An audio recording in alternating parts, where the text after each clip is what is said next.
Hai teman-teman, ketemu lagi di My Cats Diary. Kali ini kita akan membahas berapa sih biaya yang dikeluarkan atau budget yang diperlukan ketika kita mau memelihara satu ekor kucing. Berapa yang dikeluarkan per bulan.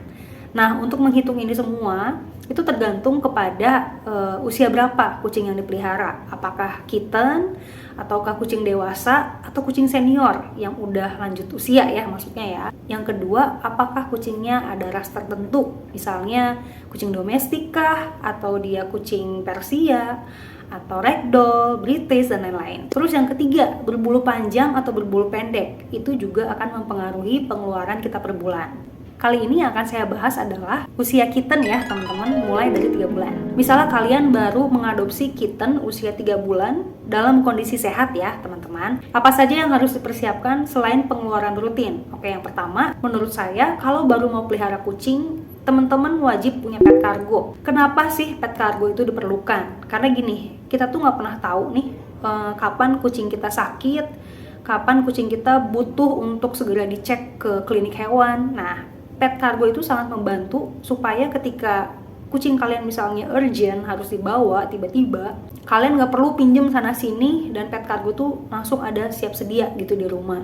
Itu sangat membantu dan aman untuk kucing karena biar bagaimanapun mereka itu kan hewan ya. Kalau seandainya kita bawa berkendaraan ke klinik tanpa pet cargo, itu sangat berbahaya buat keselamatan mereka sendiri. Bisa tiba-tiba kabur, bisa itulah banyaklah teman-teman ya. Apalagi yang namanya kitten itu masih rentan terhadap berbagai jenis penyakit ya, karena kan mereka ini masih di usia pertumbuhan, jadi daya tahan tubuh ketika melawan penyakit pun masih belum sekuat kucing dewasa. Makanya pet cargo itu sangat diperlukan ketika teman-teman baru mulai pelihara kucing. Harga pet cargo itu kisarannya yang saya lihat di online shop ya, ada di angka 150 hingga 200 ribu minimal. Saya pilih pet cargo yang berbahan plastik dan itu ada rongganya banyak seperti contoh ya gambar ada di sini, supaya apa, kucing itu bisa selonjoran. Kan ada tuh pet cargo yang model lainnya yang kayak tas gitu, yang bahannya tuh mungkin dari kanvas. Kalau kucing-kucing saya selama ini lebih nyaman pakai yang berbahan plastik karena selain lebih kokoh, sirkulasi udara lebih nyaman juga dan nggak bikin kucing kepanasan teman-teman. Yang penting saat memilih pet cargo adalah pertama, sirkulasi udaranya bagus, kedua, bahannya kokoh sehingga kucingnya juga aman, nggak gampang keluar, terus pet cargonya juga bisa awet. Kedua, kandang kucing. Walaupun kalian memelihara kucing di rumah, memelihara kitten di rumah ya tanpa kandang, sebaiknya tetap menyediakan kandang kucing. Buat apa? Buat jaga-jaga. Misalnya nih, suatu hari kucing kalian sakit terus butuh dikarantina. Contoh penyakit-penyakit yang perlu karantina tuh misalnya kayak kena virus seperti kalisi, panleukopenia, rhinotrakitis gitu ya. Biar enggak menyebarkan virus itu ke kucing-kucing lainnya, memang harus dikarantina. Selain itu, kandang kucing juga menolong kita saat proses latihan ketika kita mau belajar pup atau pipis di pasirnya, di boxnya. Nah, ketika misalnya teman-teman punya kandang, itu akan jauh lebih mudah supaya dia nggak berak di mana-mana. Jadi, kalaupun misalnya dia masih toilet training, minimal pup atau pipis itu kan jatuh di area kandang ya. Nah, kalau misalnya nanti dia udah terbiasa untuk pipis atau berak di pasir, teman-teman pelan-pelan bisa keluarkan dari kandang gitu. Kisaran harga kandang yang saya cek di pasaran itu minimal itu di harga 300.000 teman-teman. Kalau menurut saya, kalau memang lagi ada rezeki lebih, sebaiknya beli kandang yang bisa nanti untuk dia besar sekalian. Jadi jangan beli yang ukuran kecil, soalnya tanggung ya kalau menurut saya. Jadi kandangnya juga bisa awet. Selanjutnya kita masuk ke pengeluaran rutin ya. Yang pertama, makanan. Untuk makanan ini bergantung kepada jenis kitten yang kalian pelihara. Apakah dia harus memerlukan makanan khusus atau enggak? Misalnya kayak gini, kitten yang jenis ras Persia itu ada merek-merek tertentu yang memang mendesain kibelnya itu nyaman untuk dimakan oleh kitten Persia. Karena kan Persia apalagi yang pig nose itu kan bibirnya itu kan kecil ya teman-teman, mulutnya itu kecil.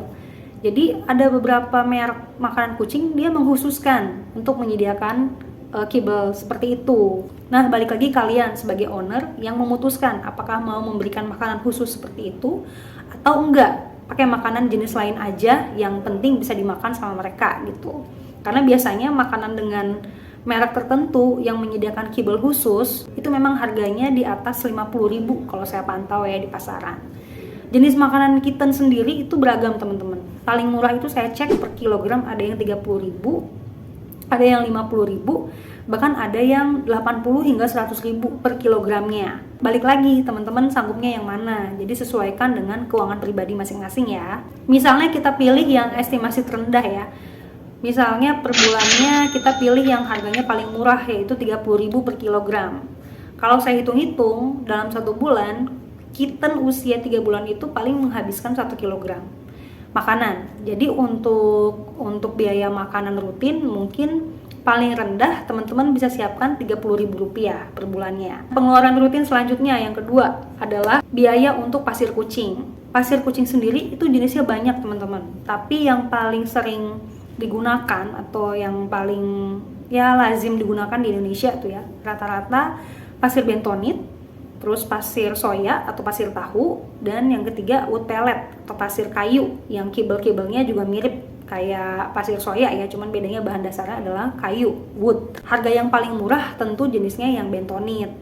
Saya cek di pasaran, harga bentonit paling murah itu per 5 liter, per kemasan 5 liter itu di angka 25.000. Kalau teman-teman masih pelihara kitten usia 3 bulan, ya 5 liter itu mungkin bisa untuk 2 bulan ya teman-teman ya, karena mereka kan masih kecil ya, toh nggak menghabiskan pasir yang cukup banyak, jadi 25.000 bisa digunakan untuk 2 bulan. Berarti per bulannya minimal yang perlu disiapkan untuk 1 ekor kitten ya itu 12.500 untuk pasirnya. Beda lagi kalau teman-teman mau pakai pasir yang lain yang seperti yang tadi saya sebutkan, misalnya pasir tahu atau enggak wood pellet. 2 jenis pasir ini saya cek di pasaran itu harganya nggak jauh beda sih. Rata-rata kemasannya per 7 liter ya teman-teman ya, itu di angka 60.000 minimal yang paling murah. Saya udah coba 2 jenis pasir ini, pasir tahu sama pasir kayu. Saya sih lebih cenderung memilih yang pasir tahu ya, karena kalau misalnya pasir tahu itu ketika kucing pup itu nggak terlalu, aromanya nggak terlalu bau. Terus yang kedua dia nggak terlalu berdebu ya teman-teman ya. Misalnya kucingnya garuk-garuk pasir mau pup atau mau pipis, itu kan biasanya ada debu yang terangkat ke atas ya. Nah ketika saya menggunakan pasir tahu itu minim debu sih teman-teman, jadi kucing juga jarang batuk-batuk gitu. Nah kalau kita hitung di sini pengeluaran rutin terendah untuk makanan dan pasir untuk 1 ekor kitten itu berarti di angka 42.500.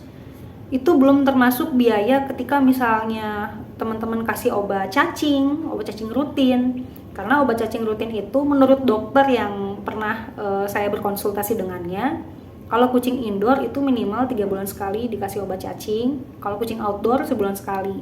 Nah kalau untuk obat cacing sendiri itu kisaran harganya dari 15.000 hingga 30.000 ya teman-teman ya per butirnya ya. Tapi karena kitten itu usianya 3 bulan, 1 butir itu terlalu banyak dosisnya, jadi paling dibelah hingga beberapa disesuaikan aja dengan aturan obat cacingnya. Terus biaya lainnya yang belum dimasukkan di sini, apakah kucing teman-teman itu bulu panjang atau bulu pendek. Kalau seandainya dia bulu panjang berarti dia butuh asupan vitamin bulu, terus grooming rutin. Karena kucing bulu panjang itu kalau kita tinggal di wilayah tropis kayak Indonesia kayak gini, mereka tuh kan butuh dimandikan secara rutin ya, minimal sebulan sekali itu udah minimal kalau kucing bulu panjang gitu. Biaya untuk grooming ke salon rata-rata itu di angka 50.000 paling murah saya cek di pasaran.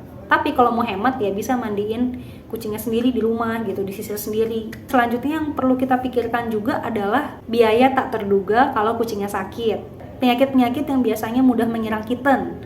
Pertama, sakit mata. Kedua, pilek. Ketiga, jamuran biasanya tuh. Kitten juga rentan terhadap virus-virus berbahaya seperti kalisi, panleukopenia, sama rhinotrakitis.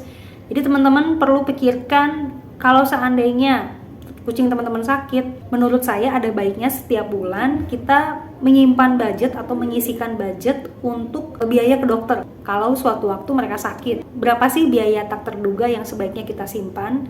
Mungkin bisa disiapkan antara 25.000 hingga 50.000 per bulan untuk jaga-jaga kalau suatu waktu kucingnya sakit. Jadi teman-teman punya uang pegangan untuk membawa kucing ke klinik hewan.